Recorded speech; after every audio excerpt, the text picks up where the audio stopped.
Nagsimula ang pelikula noong 1961 kung saan isang takot na mag-asawa ang dinala ang kanilang anak na si John kay Shaun Sandena.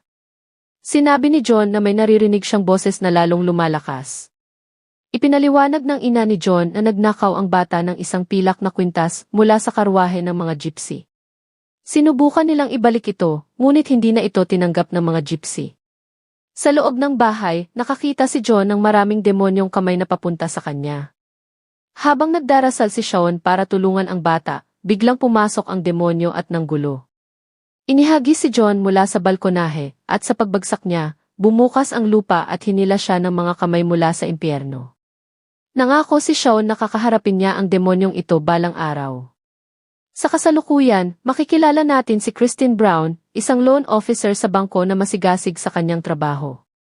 Gusto niyang makuha ang posisyon bilang assistant manager, ngunit may kakompetensya siya na nagngangalang Stu. Sinabi ng kanyang boss na kailangan niya ng taong kayang gumawa ng mahihirap na desisyon.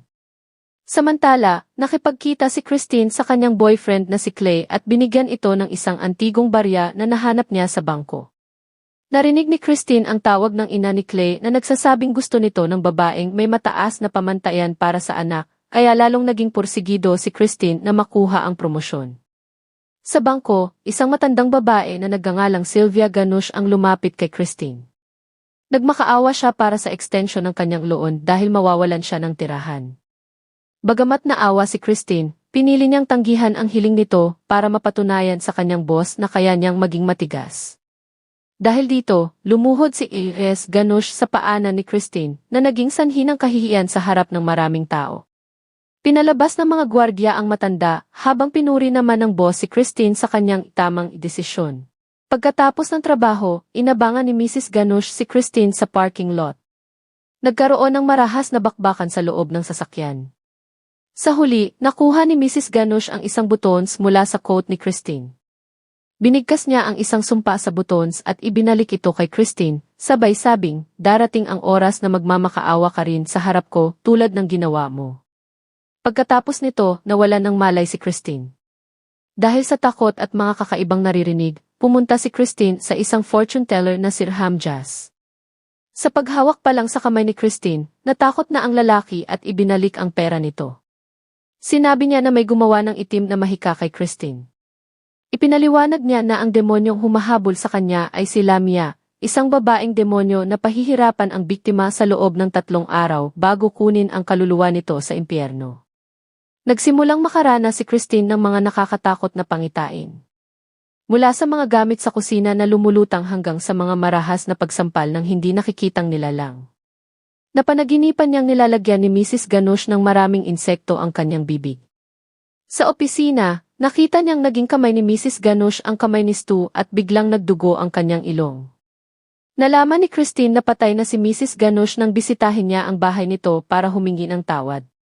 Dahil sa desperasyon, sinunod niya ang payo na kailangang magsakripisyo ng hayop para sa Lamia. Pinatay niya ang kanyang sariling alagang pusa at ibinaon sa hardin.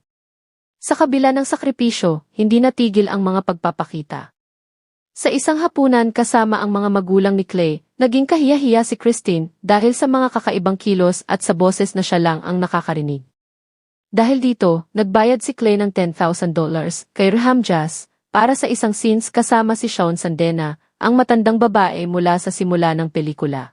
Sa ritual, sinubukang ilipat ang espiritu ni Lamia sa isang kambing, ngunit naging magulo ang lahat.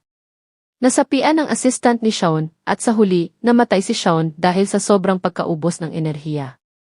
Sinabi ni Rham Jas na hindi pa rin natapos ang sumpa. Ang huling paraan na lang ay ang ibigay ang butons bilang regalo sa ibang tao.